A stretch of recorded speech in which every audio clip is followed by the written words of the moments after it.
बिस्मिल्लाहिर्रहमानिर्रहीम। अस्सलाम वालेकुम वरहमतुल्लाहि वबरकातुहू। दोस्तों, पेश खिदमत है इंटरव्यू या इम्तिहान में कामयाबी के लिए सूरह तगाबुन का ये वजीफ़ा। बहुत सारे लोगों के मुझे मैसेजेस आए, ख़ास तौर पे स्टूडेंट्स के, बच्चों के, कि सर एग्ज़ाम की अंदर जो है वो सक्सेस के लिए कोई वजीफ़ा बता दें, या फिर यंग जो लोग हैं जो जॉब के लिए इंटरव्यूज़ के लिए जाते हैं तो वो भी बहुत ज़्यादा रिक्वेस्ट कर रहे थे कि सर जी कोई ऐसा वजीफ़ा बता दें कि इंटरव्यू में अपेयर हों तो सक्सेसफुल हो जाएं। देखिए, जो लोग तो इंटरव्यू दे चुके हैं ना ऑलरेडी, अब उसके लिए तो सिर्फ ये हो सकता है कि डिफरेंट अंदाज का एक वजीफ़ा है कि कुछ अल्लाह से दुआ की जाए और मदद मांगी जाए कि जैसा भी इंटरव्यू हो है अल्लाह पाक सिलेक्शन हो जाए। लेकिन अगर आप ये जो वजीफ़ा मैं आपको बताने जा रहा हूँ, अगर आप इसको करके इंटरव्यू के लिए जाएंगे या इसको करके आप एग्ज़ाम के लिए जाएंगे, देन उस इंटरव्यू या उस एग्ज़ाम के अंदर चाहे आपकी तैयारी पूरी है या नहीं है, डजंट मैटर, आपने ये वजीफ़ा कर लिया है और ये वजीफ़ा करने के बाद अगर आप इंटरव्यू के लिए जाते हैं या एग्ज़ाम अटेम्प्ट करते हैं, देन आपकी सक्सेस जो है वो 100% श्योर है। तो हम इसको वजीफ़ा फॉर सक्सेस भी कह सकते हैं, कामयाबी के लिए वजीफ़ा। और मैं ये समझता हूँ कि जब मैंने इसकी इन डिटेल इसको पढ़ा और इस पे रिसर्च किया तो मैंने ये अखज़ किया कि देखिए, ये उन अवामिल में काम कर रहा है जहां पर आप किसी के सामने प्रेजेंट हो रहे हैं। जब आप किसी के सामने प्रेजेंट हो रहे हैं, चाहे वो इंटरव्यू में हो रहे हैं, चाहे वो एग्जाम में हो रहे हैं, या फिर एक ऐसी सिचुएशन भी हो जाती है कि किसी मुकदमे की सूरत में आप किसी जज के सामने पेश हो रहे हैं, तो ऐसी सूरत में भी आप अगर ये वजीफा करके जाते हैं तो उस मुकदमे में या उस केस में आपकी कामयाबी यकीनी है। तो मतलब अब ये 3 बातें हो गई। ये मैं इसलिए आपको बता रहा हूं कि फिर बाद में कमेंट करके गई अगर किसी दोस्त का जो है वो किसी मुकदमे में गैर मतलब है कि मतलब ऐसे मुकदमे में कि जो जायज़ नहीं, नाजायज़ मुकदमे में वो फंसा होता है और वो हक पर होता है, तो फिर उसको भी ये वजीफ़ा जो है वो 100% सपोर्ट करने वाला है। ये बात आप अभी से ही मेरी अपने जहन में बिठा लीजिए।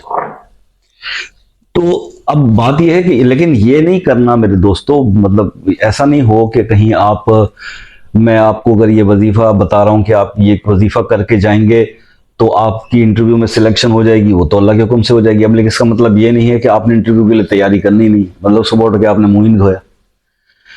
आपने अच्छी तरह से तैयार होना है, अपने जहन को तैयार करना है। जो सवालात आप समझते हैं कि आ सकते हैं उनकी तैयारी करनी है।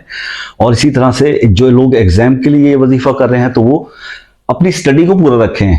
ये नहीं है ऐसा करना कि जनाब क्योंकि अब शाहजी ने वजीफा बता दिया है तो बस अब स्टडी छोड़ देते हैं, बस ये वजीफा कर लेंगे और हम अच्छे नंबर से पास हो जाएंगे। ऐसा नहीं होता, ठीक है। आप अपनी मेहनत अपनी जगह पे जारी रखिए और साथ साथ सपोर्ट के तौर पर अल्लाह की मदद। देखिए, मैं अक्सर ये कहा करता हूं कि अल्लाह की मदद जो है उसके बगैर कोई काम भी उसके अंदर आपको सक्सेस नहीं मिल सकती। किसी भी काम का आप इरादा करते हैं, अगर आप उसको अल्लाह का नाम लेकर शुरू करते हैं, बिस्मिल्लाह पढ़ के शुरू करते हैं, तो उसमें बरकत होती हैं, फयूज होते हैं, अल्लाह की मदद होती है और अल्लाह ताला उसमें आपको कामयाब करते हैं। बल्कि मेरा तो ईमान ये है कि अगर आप कोई दवा भी खाते हैं ना और उस पर भी अगर आप अल्लाह का नाम नहीं पढ़ते, आप बिस्मिल्लाह पढ़ के नहीं खाते, तो उस दवा में भी असर नहीं होता। तो अल्लाह का नाम लेने से ही उस दवा में असर आएगा और अल्लाह का नाम लेकर अल्लाह की मदद हासिल करके जब आप किसी इंटरव्यू में जाएंगे तो फिर वहां पर आपको कामयाबी होगी। अच्छा, कई मेरी बहनें जो है वो, मतलब एक बहन ने मैसेज किया था कि वो इंटरव्यू दे चुकी हैं और ना वो कॉल का इंतजार कर रही हैं। इस काम के लिए एक अलग वजीफा है, चलें आपको बता देता हूं। सूरह यासीन की ये आयत, वजअलना मिन बैन ऐदीहिम सद्दम व मिन खल्फिहिम सद्दम फख्शैनहुम फहुम ला युबसिरून। ये आयत अगर आप अब उसका विद कसरत से शुरू कर देते हैं टिल आपके इंटरव्यू का रिजल्ट आने तक, और उस बंदे को जिसने जो आपका इंटरव्यूअर था, जिसने आपको इंटरव्यू लेते हुए जो आपके सामने था, उसका जहन में तसव्वुर कर लीजिएगा कि ये बंदा है। तो ऐसी सूरत में अगर आप ये अमल कसरत से करते हैं इस आयत का, तो आप जो इंटरव्यू दे आए हैं उसमें भी आपकी कामयाबी जो है वो 100% है। वज़ाइफ में जो असरात होते हैं उसका ताल्लुक पहले भी बता चुका हूं, वो यकीन और एतमाद से होता है, यकीन कामिल से होता है। ये यकीन रखा करें, ये यकीन नहीं रखा करें क्योंकि ये वजीफा जो है वो शाहजी ने बताया तो ये इफेक्टिव होगा, नहीं। ये वजीफा किस चीज का है? ये अल्लाह के कलाम का है। तो अल्लाह के कलाम पे आपको ट्रस्ट होना चाहिए कि मैं ये अल्लाह का कलाम पढ़ के इसीलिए दुआ कर रहा हूं, इस वजीफा पढ़ के, इस अमल के लिए, तो इसमें सक्सेस मेरी 100% डेड श्योर है, ये होगी, मैं कामयाब हो जाऊंगा। देन आपको उस वजीफे से मिरेकुलस रिजल्ट मिलने वाले हैं, आउट क्लास रिजल्ट मिलने वाले हैं, अनबिलीवेबल रिजल्ट मिलने वाले हैं। तो अब करना क्या है आपने? आप जो भी इंटरव्यू देने के लिए जा रहे हो या किसी पेपर के लिए जा रहे हो, तो आपने सुबह जरा जल्दी उठ जाना, फजर के टाइम पे उठ जाएं, क्योंकि ऑब्वियसली सुबह सुबह तैयार होंगे पेपर के लिए जाना या इंटरव्यू के लिए जाना। तो सुबह उठकर आप नमाज पढ़ने के बाद 3 बार दुरूद इब्राहिमी पढ़ें, दुरूद इब्राहिमी 3 बार पढ़ें, और उसके बाद 11 बार आप सूरह तगाबुन पढ़ लीजिए, और उसके बाद फिर 3 बार दुरूद इब्राहिमी पढ़ लीजिए और अपने उस काम के लिए दुआ कर लीजिए। मैथ का पेपर है, बायोलॉजी का पेपर है, केमिस्ट्री का पेपर है, कोई भी एग्जाम है, उस पेपर के लिए दुआ कर लेंगे, या रब्बुल इज़्ज़त ये जो पेपर आज मैं देने जा रही हूँ या जा रहा हूँ ये आसान हो जाए, इसमें मेरे बहुत अच्छे मार्क्स आ जाएं, मुझे कामयाबी हो जाए। तो बस आपका काम हो गया, अब आप जाइए पेपर दीजिए, अल्लाह की मदद आपके साथ होगी। इसी तरह से अब आपको इंटरव्यू देने के लिए जा रहे हैं तो आप दुआ करेंगे कि या रब्बुल इज़्ज़त मैं इस इंटरव्यू के लिए जा रहा हूँ, मेरी तैयारी मैं जितनी समझ सकता मैंने की है, बाकी आपकी मदद की ज़रूरत है, मुझे इसमें मदद चाहिए, अल्लाह पाक मुझे कामयाब फरमाए। तो इंशाअल्लाह जब ये दुआ करके आप जाएंगे इस वजीफे के बाद, तो आपकी उस इंटरव्यू में भी कामयाबी 100% यकीनी है। इसको करके देख लीजिए, मैं तो सिर्फ बतला रहा हूं आपको, मेरा काम तो यह है कि मैंने आपको गाइड कर दिया कि जनाब ये एक अमल भी है कि जिससे आप अपने इंटरव्यू में या एग्जाम में सक्सेसफुल हो सकते हैं। आपकी तैयारी थोड़ी कम भी हो तो भी अल्लाह की मदद से आपका हो सकता है पेपर इतना आसान आ जाए कि आप बहुत इजी कर लें, या हो सकता है आपको इंटरव्यू करने वाला बंदा ही अल्लाह पाक उसका दिल इतना नरम कर दे कि वो आपकी कई चीज़ों को इग्नोर करके आपको सिलेक्ट कर ले। तो दिस इज द वे, ये रीजंस हैं बिहाइंड दैट वजीफा कि आप असल में होने क्या वाला है और होगा किस तरह से, वो मैंने आपको क्लेरिफाई कर दिया।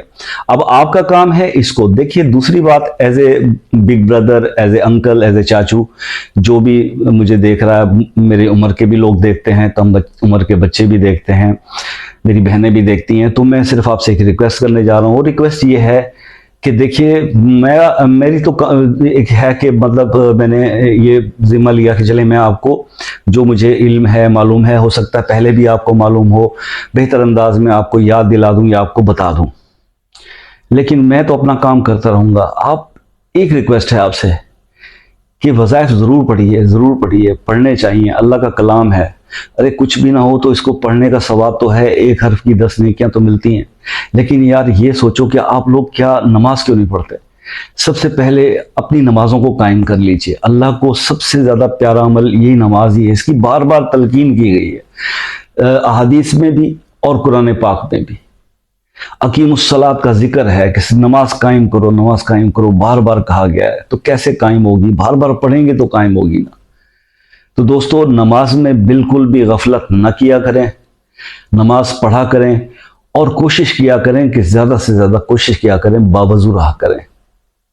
इसकी फयूज़ व बरकत इतनी है कि आपकी सोच से बाहर है। मैं सोच रहा हूँ किसी दिन एक वीडियो सिर्फ इसी बात पर बना दूं कि बावजू रहने के क्या फ़ायदे हैं, तो आप हैरान हो जाएंगे, परेशान हो जाएंगे, इतने फ़ायदे हैं इस बावजू रहने के।